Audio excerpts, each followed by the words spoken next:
Hola, ¿qué tal? Mi nombre es Araceli Mata y soy docente de Historia Universal Contemporánea del COAEP.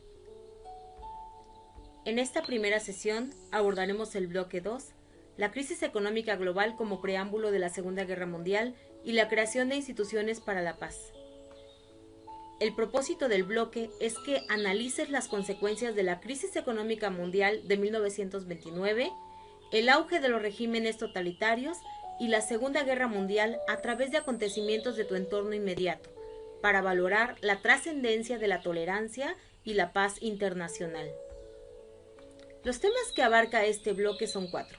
En primer lugar, la crisis económica de 1929 y sus efectos mundiales. En segundo lugar, los gobiernos totalitarios como elementos para generar un nuevo conflicto mundial. En tercer lugar, el proceso de la Segunda Guerra Mundial y sus consecuencias como factores que conforman bloques políticos y económicos. Y en cuarto lugar, la Organización de las Naciones Unidas y demás organismos internacionales de la posguerra. Los aprendizajes esperados para el bloque 2 son los siguientes. Que seas capaz de interpretar que la economía global se ve supeditada a los vaivenes de los mercados internacionales, descubriendo los efectos en tu contexto inmediato. Además, reconstruir el pasado totalitario para evitar y combatir actitudes discriminatorias, xenófobas, antimigratorias y antidemocráticas en los diferentes contextos. Por otro lado, explicar la dinámica de la Segunda Guerra Mundial y conectarla con la circunstancia mexicana de la época a través de una postura asertiva e incluyente. Y finalmente, plantear el papel de la diplomacia internacional para la salvaguarda de la paz y los valores democráticos, vinculándolo con el papel de las instituciones mexicanas en el presente. A lo largo de esta sesión, escucharás una breve explicación de cada uno de los temas mencionados.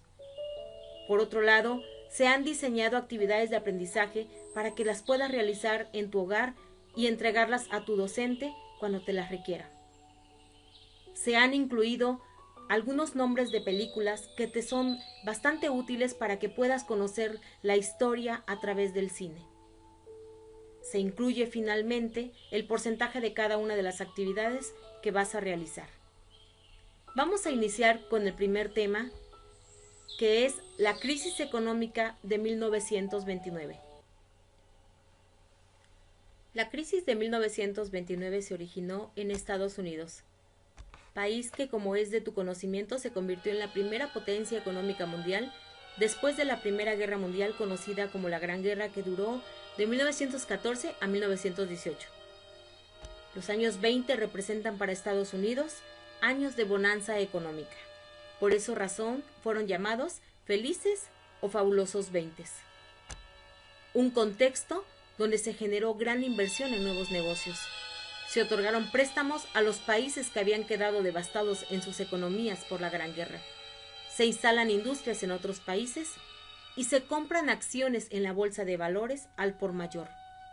Lamentablemente, en 1928 se genera una sobreproducción que alcanza niveles alarmantes. El consumo disminuía y la especulación aumentaba. El día 24 de octubre de 1929 se cayó la bolsa de valores en Nueva York. Este día es conocido como el Jueves Negro y genera un efecto bastante negativo para la economía de Estados Unidos. Los precios de las acciones se desmoronaron, se generó gran fuga de capitales y por lo tanto más tarde la quiebra de los bancos. Las consecuencias fueron bastante negativas y no solo para Estados Unidos, sino también para una cantidad enorme de países en el mundo. El principal problema que se vivió para la sociedad fue el desempleo, que posteriormente trajo hambre y pobreza. Veremos a continuación un video que muestra de manera más completa la crisis económica de 1929, también llamada la Gran Depresión Económica Mundial. El crack del 29 fue la más devastadora caída del mercado de valores en la historia de la bolsa en Estados Unidos. Mucha gente se arruinó y lo perdió todo. A este crack le siguió una fuerte crisis económica, conocida como la Gran Depresión. En este vídeo os vamos a contar la historia que creíamos que nunca se iba a volver a repetir. Miércoles 23 de octubre de 1929. Los precios se desploman en el mercado de valores de Nueva York, la bolsa neoyorquina situada en el número 11 de Wall Street. Los inversores están sorprendidos y preocupados. Durante años, los precios de las acciones no habían parado de subir. A ese miércoles le sucedió el Jueves Negro. De repente, la bolsa de Nueva York se llenó de gente que en vez de comprar quería vender. Dicen que hubo gritos, llantos y empujones en el parqué. En las calles aledañas se congregó una gran multitud. Para entender el crack debemos retroceder una época. En 1919, los Estados Unidos habían emergido como primera potencia tras la Primera Guerra Mundial. Estados Unidos estaba viviendo una etapa de su historia muy gratificante y placentera, que creían duraría para siempre. Eran los felices años 20. Las fábricas americanas producían productos para la vieja Europa. Para costear la guerra, el Estado había emitido unos bonos, llamados bonos libertad. Si pagabas por dichos bonos, el Estado te devolvería el precio de los bonos con intereses. Por primera vez, los ciudadanos vieron que podían obtener rentabilidades interesantes por sus ahorros. Así, Charles Mitchell, presidente del National City Bank, viendo que se acababa de crear un público con tendencia a invertir, decidió sacar al mercado bonos corporativos o acciones, y le dijo a la gente que eran inversiones fiables y con poco riesgo. Pronto, los bancos empiezan a sacar nuevos productos financieros, abriendo también el grifo para que la gente acceda al capital. Por primera vez se instala el compre ahora y pague después. El acceso al crédito era facilísimo y todo el mundo, desde el director de un banco hasta un limpiador de zapatos, podía endeudarse y vivir por encima de sus posibilidades. En esta expansión de crédito tuvo mucha culpa la recién creada Reserva Federal en 1922, bajando los tipos de interés a niveles históricamente bajos, hinchando una burbuja inflacionista e iniciando una borrachera bursátil. La bolsa, en aquel entonces, era un mercado en el que solo invertían expertos, muy restringido al público y se acomodaba como un mercado competitivo, rigiéndose a las leyes de oferta y demanda. En este punto, el mercado especulativo se abrió a todo el mundo. Todo el mundo quería su tajada. Mitchell abrió agencias de corretaje por todo el país. Eran lugares donde se podía invertir en bolsa, se actualizaban los valores a cada segundo y era necesario acudir para poder comprar o vender. Allí se te proporcionaba un papel para dar validez a tu compra o venta y este debía ser conservado. Y llegó al alcance de todo tipo de personas en Estados Unidos. La gente estaba encantada. Se creó un mercado alcista que parecía que no bajaría nunca. En los años 20 se llegaban a obtener grandes beneficios con un capital pequeño. La situación se embelleció aún más por la venta de acciones a crédito. Si querías comprar acciones, pedías dinero prestado a un tipo de interés muy bajo. Total, en un mercado alcista, al vender vas a recuperar tu dinero y al final salías ganando. El mundo se endeudaba y las agencias permitían un apalancamiento 1:10, es decir, invertir una suma 10 veces superior a tu capital real. Se calcula que 2/3 partes de las acciones de Wall Street se compraban con dinero prestado. La bolsa sube o baja rigiéndose por la ley de la oferta y la demanda, es decir, de lo que la gente está dispuesta a pagar. Aquí la demanda crecía sin precedentes. En vista del gran beneficio que todo el mundo estaba obteniendo, la gente no le importaba cuánto pagar por las acciones, siempre y cuando subieran. Este exceso de demanda provocó que los valores creciesen y creciesen sin control. Fuese de la empresa que fuesen, no importaba por qué estaban subiendo, siempre subían. Por lo tanto, el precio de las acciones se empezó a inflar, alejándose de sus valores reales. Así es como se crean las burbujas. Paul Warburg, un banquero estadounidense, lanzó un aviso de la burbuja que se había creado y avisó de una enorme depresión, pero nadie le quiso escuchar, lo hicieron callar. Nadie escuchaba a las personas que querían pisar la realidad y la gente seguía envuelta en su sueño americano. Se continuó invirtiendo mucho y aumentando la burbuja. Hubo un momento en el que algunos inversores profesionales se dieron cuenta de que el mercado se estaba sobrecalentando. Los más profesionales y astutos se salieron, como Kennedy, el padre del que luego sería presidente de los Estados Unidos. Llegó a decir: si un limpiabotas sabe tanto como yo sobre el mercado de valores, tal vez es la hora de que yo lo deje. Así llegamos al punto máximo y de inflexión de la burbuja. La tendencia de los valores se iba invirtiendo levemente. El mercado se había vuelto más volátil y el malestar aumentaba. Toda la burbuja se provocó por un exceso de confianza de los ciudadanos, y cuando esta confianza cae, ya no hay nada que hacer. Miércoles 23 de octubre de 1929. La bolsa sufrió un gran golpe al bajar en una sola sesión casi un 7%. Aquel día solo fue un augurio de lo que pasaría al día siguiente. El fatídico y recordado Jueves Negro de Wall Street. jueves 24 de octubre de 1929. Se desató una furia vendedora, de manera que en pocos minutos se cursaron órdenes de venta por 1 millón de títulos. Las cotizaciones de esas acciones iban cayendo. Se llegaban a ofrecer paquetes de acciones a 1/3 de su valor, sin encontrar comprador. Los agentes de bolsa pedían desesperados garantías para aquellos títulos que con anterioridad se habían comprado a crédito, pero obviamente nadie podía cubrirlos. Empezaron a circular rumores de suicidios, gente tirándose desde rascacielos, y la gente de la calle, curiosa, empezó a entrar en las instalaciones. El pánico fue gigante. La policía de Nueva York tuvo que tomar posiciones para evitar posibles disturbios. Ya se había roto la burbuja. La reacción popular fue: esto no puede estar pasando. Para el mediodía, los principales jefes de los bancos se reunieron para intentar solucionar la situación. La reunión incluyó a Thomas Lamont, actuando como representante de JP Morgan Chase, Albert Wiggin, representante de Chase National Bank. Escogen a Richard Whitney, vicepresidente de la Bolsa de Nueva York, para actuar en su nombre. Para paliar la debacle inyectan dinero en una serie de valores que se suponían fiables, los que se conocen como Blue Chips. El multimillonario John Rockefeller hace lo mismo con esperanza de que cambie la tendencia. Lo consiguieron. La bolsa empezó a subir. Una intervención en los valores por parte de gente poderosa había logrado revertir la sangría de precios. Invirtieron grandes sumas de dinero para remontar los valores y volver a generar confianza en los inversores. El mercado remontó, incluso los periódicos anunciaban: la crisis de la bolsa ha pasado, pero esta inyección de confianza no fue suficiente. Tras una recuperación el viernes y otra pequeña el lunes, llegamos al martes 29 de octubre de 1929, conocido como el Martes Negro. El índice de la bolsa descendió más que ninguna otra jornada de la bolsa en la historia de Nueva York. Las bajadas continuaron hasta el mes de enero, cuando se tocó fondo.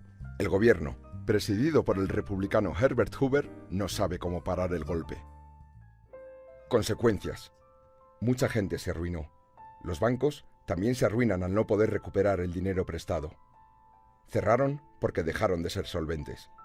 Millones de personas pierden los ahorros guardados en esos mismos bancos. 3.000 de ellos cerraron en los 2 años siguientes. Después de aquello, la gente guardaba el dinero bajo el colchón. Muchas fábricas echaron el cierre. Aumentó el paro significativamente. Empiezan a aparecer barrios de chabolas por todo el país. Y como sucede en todas las caídas, finalmente terminó llegando a Sudamérica, Europa y hasta Australia. Inglaterra se cerró tras sus fronteras y abandonó el patrón oro. El paro se disparó en Francia e Inglaterra. El malestar y la crispación social, producto de la crisis económica, se disparó en Alemania. Un joven soldado austriaco empezó a abrirse paso como el símbolo de la salvación económica y el poderío alemán.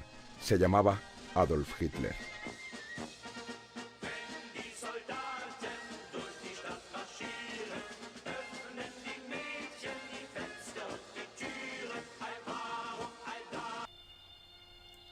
Como pudimos ver, las consecuencias de la depresión económica mundial de 1929 fueron sumamente graves para las naciones.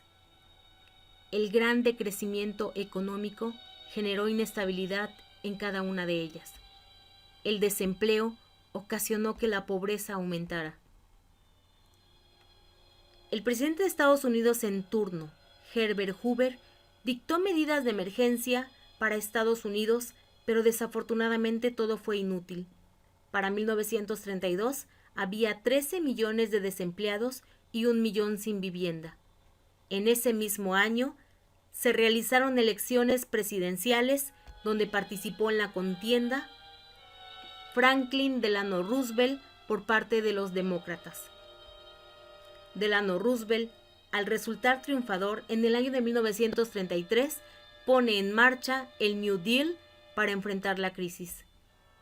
El New Deal significa el nuevo reparto, política económica de carácter intervencionista. Las primeras medidas fueron aplicadas de 1933 a 1935 y entre ellas se encuentra el estímulo de la economía mediante la devaluación del dólar. Además, la creación de fuentes de empleo y la regulación de la producción para estabilizar los precios. Estas medidas fueron básicamente sociales, pues se centraron en la capacidad de compra de asalariados y propietarios rurales. No obstante, encontró resistencia de la Suprema Corte y del Partido Republicano, debido a que consideraban que se había puesto en peligro el principio de libre competencia, pues en las medidas de Roosevelt el Estado intervenía directamente en la economía. A pesar de ello, el presidente Roosevelt se las ingenió para continuar con la política y de 1935 a 1939 implementó la segunda fase del New Deal. Entre estas medidas se otorgó protección federal al proceso de negociación sindical y se aprobaron normas laborales justas. Ejemplo de ello es que se fijó el número máximo de horas de trabajo y el salario mínimo de la mayoría de las categorías profesionales. Por otro lado, en el año de 1935 fue aprobada la Ley de Seguridad Social. Esto trajo el beneficio de la creación de un fondo de pensiones, además de un seguro de desempleo y apertura de subsidio para el bienestar social. Estos programas, unidos a un plan de vivienda pública subvencionada, representaron para algunos autores el comienzo en Estados Unidos de lo que se dio en llamar el estado de bienestar. Es entonces con el estado de bienestar implementado por Roosevelt que Estados Unidos logra salir de la crisis y recupera su economía, situación que en la década de los 30 trae consigo que diferentes países consideren la aplicación de este tipo de políticas intervencionistas para lograr el desarrollo económico de cada nación. Ejemplo de ello es el reformismo de Cárdenas en nuestro país, el populismo de Getúlio Vargas en Brasil, el fascismo en Italia, Alemania y España, así como el militarismo japonés. La Gran Depresión trajo consigo debates en la búsqueda de convenios aduaneros y reestructuración monetaria. Se llegó a pensar que se podía hacer frente a la crisis con la reactivación del comercio mundial y con la estabilización de las diferentes monedas, pero no todos los países aceptaron la idea, incluyendo a Estados Unidos. No hubo acuerdos comunes y se generó entonces una lucha nacional donde cada país con sus propios recursos afrontó la crisis.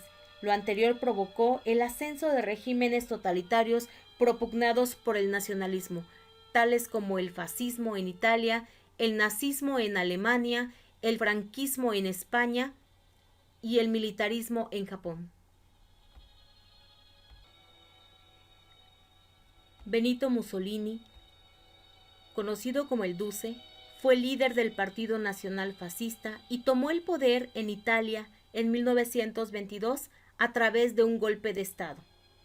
Inmediatamente después implementó el fascismo. Su dictadura se caracterizó por la supresión de las libertades individuales y la eliminación de toda disidencia política. Así, el Estado italiano asumió un carácter intervencionista, organizando y controlando los sectores clave de la economía. En este contexto, Italia inició una política expansionista, conquistando nuevos territorios en África y los Balcanes. Adolfo Hitler, quien se hizo llamar el Führer, después de un fallido golpe de Estado en el año de 1923, fue encarcelado. Durante ese tiempo escribió Mi lucha, un libro que contiene sus ideas políticas más importantes y el sustento del nacionalsocialismo más conocido como el nazismo. En el año de 1933, la lectura de Mi lucha se volvió obligatoria para todos los alemanes que amaran su patria. En 1933, Hitler fue nombrado canciller de Alemania e implementó políticas como la superioridad de la raza aria, el antisemitismo y anticomunismo, la supremacía del Estado por parte del gobierno y el control de la economía por parte del Estado. Alemania inició entonces una expansión territorial y las políticas de exterminio, dirigidas principalmente contra la población judía, lo que más tarde Hitler llamó el Holocausto. Bajo el régimen nazi, Alemania violó las restricciones impuestas por el Tratado de Versalles y emprendió una agresiva política industrial encaminada a dotar de armamento y maquinaria bélica a las Fuerzas Armadas. Se formalizaron alianzas con otras potencias emergentes como el eje Berlín-Roma-Tokio, pacto firmado con Italia y Japón. Entre 1936 y 1939 existió en España un conflicto bélico entre dos bandos, el republicano y el nacionalista. En el año de 1936, Francisco Franco Bahamonde, bajo la postura nacionalista y apoyado por Alemania e Italia, dio un golpe de Estado iniciando con ello una dictadura que duró casi 40 años. El franquismo tuvo como bases el nacionalismo, el catolicismo, el anticomunismo y el fascismo. Persiguió a la oposición, provocándose con ello que los republicanos se exiliaran en otros países. En el caso de México, el presidente Lázaro Cárdenas los acogió, jugando un papel fundamental de apoyo al bando republicano. El militarismo japonés se caracterizó por ser totalitario y ultranacionalista. La Gran Depresión causó estragos en Japón, agravando el desempleo y la pobreza. La población consideraba culpable al capitalismo occidental, situación por la que empezó a apoyar a los militares, pues pensaba que esa era la única forma de salvar al país de la bancarrota. En la década de los 30 se consolidó el ejército como institución política. Se dio una persecución de los rebeldes comunistas y de todo aquello que promoviera relaciones amistosas entre Estados Unidos y Gran Bretaña. Así, inició la conquista de los pueblos que se consideraban inferiores de Asia. Ello permitiría tener acceso a mercados y fuentes de abastecimiento indispensables para sostener a la población y reactivar el crecimiento del sector industrial. De esta manera, invadieron China y varios países del sureste asiático.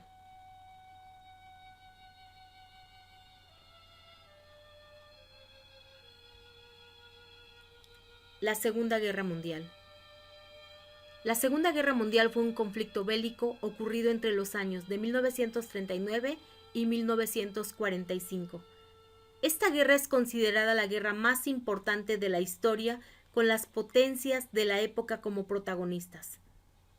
Los beligerantes de esta guerra se dividieron en dos grandes grupos: los aliados y el eje. El eje estaba conformado por Italia, Alemania y Japón, y fue llamado el eje Berlín-Roma-Tokio. Y los aliados estuvieron conformados por la Unión Soviética, Estados Unidos, Inglaterra, Francia, China y todos los demás países que de manera posterior se unieron a la guerra. Veremos a continuación un video que desarrolla toda la Segunda Guerra Mundial. El 1 de septiembre de 1939, Hitler invade Polonia. Esta es la acción bélica que realmente inicia la Segunda Guerra Mundial. La Segunda Guerra Mundial es la contienda más devastadora que la humanidad jamás ha conocido. Pero para entender cómo se llegó a este punto debemos remontarnos años atrás, por lo menos al final de la Primera Guerra Mundial. El Tratado de Versalles había puesto fin a la Gran Guerra, y la Gran Alemania había salido muy perjudicada tras perder territorio y serle impuestas desproporcionadas compensaciones que debía pagar a los vencedores. Los alemanes necesitaban de un líder que les guiara como pueblo y que les hiciese recordar tiempos pasados. Por eso surge un tipo como Hitler, un pintor frustrado que supo canalizar la rabia y los anhelos de todo un país. Si se puede decir algo bueno de un villano como Hitler, es que era un gran orador y un maestro de la propaganda. Les habló a los alemanes de la superioridad de su raza y del camino que el pueblo debía seguir para engrandecer la nación. Hitler, a golpe de discurso, se erigió en el líder del Partido Obrero Alemán, transformándolo en el Partido Nacional Socialista Alemán, de ideas nacionalistas, supremacistas, racistas y un fuerte componente antisemita y antimarxista. En 1923, Hitler acabó en la cárcel tras un fallido golpe de Estado. En su encierro aprovechó para escribir el Mein Kampf, Mi lucha, libro desquiciado de escasa calidad literaria que acabaría siendo el evangelio del nazismo. Tras su encierro, Hitler volvió a la palestra política y acabaría ganando en 1932 unas elecciones con mayoría simple para alzarse como canciller de los alemanes al año siguiente. Nace el Tercer Reich, el tercer gran imperio alemán, en una coyuntura de crisis económica a nivel mundial. Rápidamente, bajo una apariencia de legalidad, Hitler establece un régimen totalitario liquidando las instituciones democráticas de la República de Weimar, mediante una ley habilitante. Se arresta a los diputados del Partido Comunista de Alemania y se los confina en campos de concentración. La persecución de los judíos por parte del nazismo se convierte en una política activa. El Führer hizo caso omiso de las obligaciones que para Alemania señalaba el Tratado de Versalles, creando un fuerte estado militar, con tímidas protestas de Francia e Inglaterra. En el año 1938 empezó a poner en práctica su política de expansión territorial, incorporando a Austria entre sus dominios. Ese mismo año, Hitler amenazó con desencadenar una guerra europea, a menos que los Sudetes, una zona fronteriza de Checoslovaquia con una mayoría de etnia alemana, fueran cedidos a Alemania. Para resolver el asunto se sentaron a hablar en Múnich alemanes, franceses, ingleses e italianos. A los checoslovacos ni les invitaron. El primer ministro británico Chamberlain y su homólogo francés, en un acto de tibieza y cobardía, ceden con tal de que la sangre no llegue al río. Mal calculado. Al año siguiente Hitler incumple su palabra y ocupa el resto de Checoslovaquia. Churchill criticó duramente a Chamberlain con la frase: «Hemos preferido el deshonor a la guerra, tendremos el deshonor y también la guerra». Y así fue. Para construir un gran imperio, los planes de Hitler pasaban por la anexión de Polonia. Polonia era un país surgido del Tratado de Versalles. Sus tierras antes habían pertenecido a Alemania, a Austria y a Rusia. A los polacos se les había concedido una franja de tierra para que el país tuviese una salida al mar Báltico a través del corredor de Danzig, partiendo Alemania en dos. Agosto de 1939. El comunista Stalin y el anticomunista Hitler, dos líderes totalitarios, sorprenden a medio mundo con el pacto Ribbentrop-Molotov, un tratado germano-soviético de no agresión. Dos enemigos irreconciliables firmaron no atacarse. 9 días después del pacto, Hitler invade la parte occidental de Polonia y 3 semanas después, los soviéticos se encontraban invadiendo la parte oriental. La invasión de Polonia hizo que por fin Inglaterra y Francia le declararan la guerra a Alemania. Alemania se tomó una pausa para reagrupar filas, mientras británicos y franceses se mantuvieron a la defensiva. Los periodistas llamaron a este periodo la Guerra de Broma. Los ingleses mandaron tropas a Francia para frenar a los alemanes, la Fuerza Expedicionaria Británica. Las tropas francesas e inglesas se parapetaron tras la línea Maginot, una línea defensiva construida tras la Primera Guerra Mundial que los franceses creían inexpugnable. Durante este periodo de calma, la Unión Soviética atacó Finlandia. No fue un paseo, ni mucho menos. Los soviéticos sufrieron innumerables bajas. Finalmente, las fuerzas soviéticas no cumplieron su objetivo principal, el de conquistar Finlandia. Solo lograron conquistar algunos territorios fronterizos. Hitler pensó que el Ejército Rojo era un ejército débil formado por infrahombres. El Führer, muy crecido por sus avances anexionistas y ante la pasividad de buena parte de los líderes europeos, mueve ficha constantemente. Ocupa Dinamarca y Noruega. Los alemanes finalmente acabaron con la Guerra de Broma en mayo de 1940, tras atacar simultáneamente Luxemburgo, Bélgica, Países Bajos y Francia. El método es el anteriormente utilizado en Polonia, la Blitzkrieg o Guerra Relámpago. Consiguieron meter sus tanques Panzer por un lugar que se pensaba impenetrable para un ejército mecanizado moderno. El bosque de las Ardenas. El ejército aliado quedaría rodeado. La batalla de Francia parecía perdida. A finales de ese mes se llevó en la ciudad de Dunkerque una dramática operación de evacuación de las tropas aliadas en territorio francés. Alemania pudo haberle asestado al ejército aliado el golpe final, pero algún tipo de milagro debió ocurrir porque Hitler dejó escapar a más de 300.000 soldados. ¿El motivo? No se sabe. Hoy en día es un debate que sigue suscitando innumerables teorías. La batalla de Francia no duró mucho más. El 22 de junio, Hitler se reunió con varios altos oficiales franceses, quienes solicitaron un armisticio. Hitler seleccionó el mismo lugar y el mismo vagón de tren donde se firmó el armisticio con Alemania en la Primera Guerra Mundial. Esta vez se invertían las tornas, y Alemania ocupa el asiento del bando vencedor. Así se puso fin a la guerra en Francia. Francia se dividió en dos, una porción ocupada que incluía París y otra no ocupada controlada por un gobierno colaboracionista con sede en Vichy, presidida por el mariscal Philippe Pétain. Se la conoció como la Francia de Vichy. Charles de Gaulle inmediatamente se declaró en contra del gobierno de Vichy y proclamó la Francia libre. Llamó asimismo a formar la resistencia francesa. Italia y Alemania, las dos potencias fascistas, estaban unidas desde 1936 en una agrupación que Mussolini denominó el eje Roma-Berlín. Mussolini, el líder del partido fascista italiano, viendo la facilidad con la que Hitler conquista países, siente que ha elegido el bando ganador. Se ha apropiado de Albania y se ha sumado a los alemanes declarándole la guerra a Francia e Inglaterra. Il Duce, emulando a Julio César, quiere ampliar más sus posesiones, ya que Italia, al igual que Alemania, había llegado tarde al reparto colonial. Sus planes pasan por conquistar Grecia y Egipto, pero Hitler tuvo que salir al quite para ayudar a los italianos, que más que una ayuda en la guerra suponen una carga. Los italianos no pueden con los griegos, pero llegarían refuerzos. Finalmente los alemanes invaden Grecia a través de Bulgaria. Mussolini luego atacaría las bases británicas de Egipto desde Libia. El objetivo era tomar el canal de Suez, la puerta del imperio colonial británico. ¿Pero qué había pasado en Europa tras la derrota de Francia? ¿Qué fue de los británicos?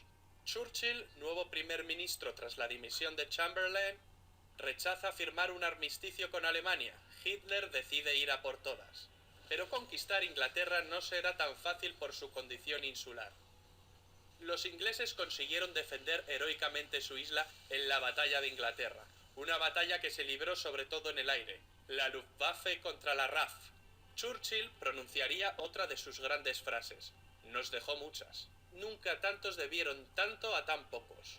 Durante más de un año Inglaterra soporta la guerra en solitario. Los nazis bombardean durante meses las ciudades más importantes de Inglaterra. Hitler cree dominar la situación y se ve como claro vencedor. Pero los ingleses resisten y dan la batalla. A finales de año, Adolf Hitler se entrevistó con el general Franco en Hendaya, una localidad francesa que hace frontera con España. Hitler quería que España entrase en la guerra de parte de las potencias del eje. Al final no llegaron a un entendimiento. Franco estaba dispuesto, pero el país atravesaba una enorme crisis tras la Guerra Civil Española. España, si bien prestó apoyo logístico, optó por el papel de no beligerante. Hitler había logrado que Hungría, Rumanía y Bulgaria se unieran a las fuerzas del eje. Solo faltaba Yugoslavia. Un cambio de gobierno en este país precipitó su invasión en abril del año 41. Hitler soñaba con un imperio alemán que abarcara desde el río Rin hasta el Volga. Es en este momento cuando Hitler decide ampliar fronteras y emprende la Operación Barbarroja, la invasión de la Unión Soviética. La gran motivación era el petróleo ruso. A Stalin, antiguo aliado de Hitler, le pilla un poco por sorpresa. No se esperaba que Hitler rompiese su alianza tan pronto. La invasión se había demorado con la invasión de Grecia y de Yugoslavia. Finalmente, en junio de 1941, los alemanes movilizan entre 3 y 4 millones de soldados. En un primer momento, los alemanes ganan campañas y terreno con facilidad. En un mes, Bielorrusia y las repúblicas bálticas previamente ocupadas por la URSS estaban en manos alemanas. Hitler calculó que pocos meses de campaña bastarían para tomar Moscú, pero el crudo invierno llegó y los ejércitos de Hitler se quedaron a las puertas. Lo mismo le ocurrió a Napoleón en su día. El eje Roma-Berlín se había ampliado en 1939 con la unión de Japón. Japón era el país más avanzado de Oriente y quiere librar a sus vecinos, es decir, a las colonias europeas orientales, del yugo de Occidente. Asia para los asiáticos era una frase común entre los nipones. Ya en 1931 empezaron la invasión de China, que continuó en 1937. Cuando Alemania ocupó Francia, Japón tomó el control de la Indochina francesa. Sobrevino un bloqueo comercial y un embargo de petróleo por parte del gobierno de Estados Unidos presidido por Roosevelt. La única salida que le quedaba a Japón era retroceder o ir a la guerra. Los japoneses atacaron por sorpresa la base americana de Pearl Harbor, en Hawái, en diciembre de 1941. El gigante dormido despierta y Roosevelt pronuncia su famoso discurso de la infamia en el que declara el estado de guerra entre Estados Unidos y el Imperio japonés. Tras Pearl Harbor, los japoneses invaden Hong Kong y en cuestión de meses Singapur, Birmania, Tailandia, las Indias Orientales holandesas, Filipinas... Una especie de tsunami o guerra relámpago a la japonesa. La bandera del sol naciente ondea sobre el Pacífico. Y Hitler va y le declara la guerra a Estados Unidos. Con esto firma su sentencia de muerte definitiva. La derrota es solo cuestión de tiempo. Una batalla naval empieza a librarse en el Pacífico. En el Atlántico la batalla se venía librando desde el principio de la guerra. En este escenario, los U-Boot alemanes hunden una cantidad enorme de barcos aliados. La mayoría barcos de abastecimiento. Para evitar la sangría, el papel de la inteligencia aliada fue clave, concretamente con el desciframiento de la máquina Enigma usada por los nazis. Algunos expertos señalan que la guerra se acortó 2 años por este motivo. En el Pacífico, en 1942, los americanos consiguen vengarse de Pearl Harbor 6 meses después, concretamente en la batalla del Midway, un duro revés para los japoneses, donde pierden 4 portaaviones. Las tornas se habían empezado a invertir. En Europa, Churchill aprueba bombardeos masivos sobre la población civil alemana. Mientras, en el norte de África, las tropas alemanas de Rommel y las italianas ganan algunas campañas, pero son derrotadas en las batallas del Alamein, que marcan un cambio de rumbo. Los alemanes no consiguen llegar al Canal de Suez, y con ello el plan de Tenaza de ir a por las reservas de petróleo de Oriente Medio se desvanece. Los alemanes también planean conquistar los campos petrolíferos del Cáucaso. Es entonces cuando Hitler decide dividir sus fuerzas e ir a por Stalingrado, con el objeto de asestarle un golpe moral a Stalin, pues era la ciudad que llevaba su nombre. Mala jugada por parte del Führer. Aunque los alemanes conquistan buena parte del Cáucaso, sus tropas acaban retirándose, ya que su mirada estaba fija en Stalingrado. A principios de 1943, los alemanes se rinden tras la larga batalla de Stalingrado, la más sangrienta de la historia de la humanidad. La grave derrota de la Alemania nazi y sus aliados en esta ciudad significó un verdadero punto de inflexión, y fue decisiva en los resultados finales de la guerra. A partir de aquí, los alemanes ceden constantemente terreno a los rusos. En julio de ese año, los alemanes no consiguen frenar al ejército rojo en la batalla de Kursk, la mayor batalla de tanques de la historia. Ese mismo mes, los aliados bombardean Roma, lo que provoca gran desmotivación en los italianos. Estaban convencidos de que los aliados nunca bombardearían la ciudad santa. Además, saben que están perdiendo la guerra. Terminarían por renegar de sus antiguos aliados. Al poco tiempo deponen a Mussolini y lo arrestan. Duro revés para los alemanes, los italianos les han traicionado. El 4 de junio de 1944 los aliados llegaron a Roma y la liberaron.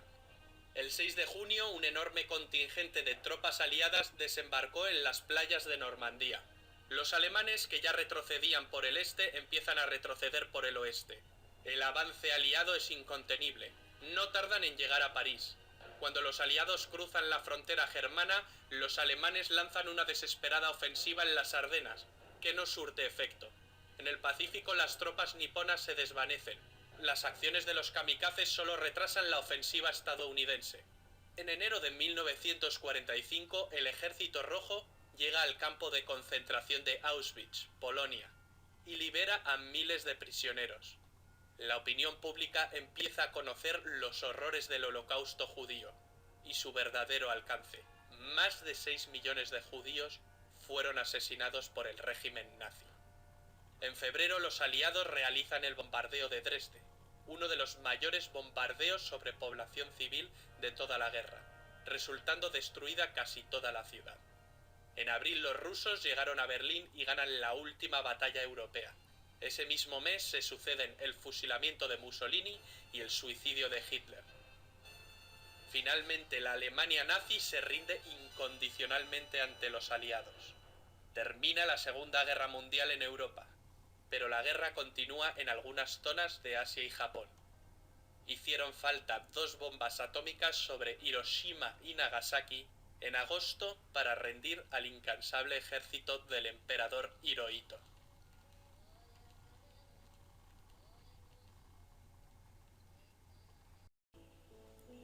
Existe gran variedad de películas que contribuyen en el conocimiento de la historia.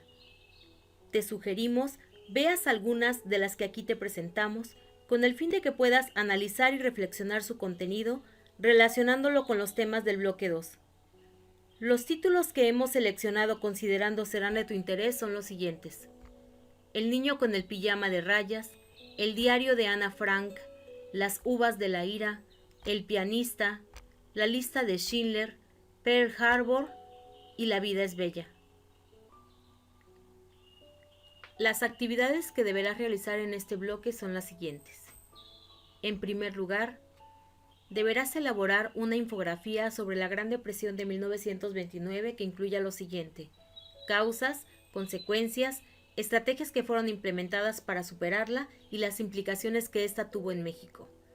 En segundo lugar, deberás realizar un ensayo que reconstruya el pasado totalitario en la década de los 30 para evitar y combatir actitudes discriminatorias, xenófobas, antimigratorias y antidemocráticas en tu contexto actual.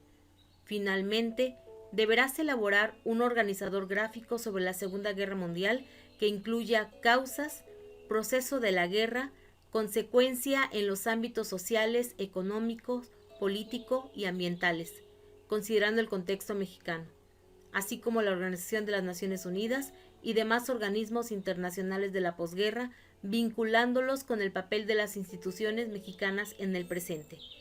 Recordemos que un organizador gráfico puede ser un mapa mental, un mapa conceptual, un cuadro sinóptico o lo que tú desees.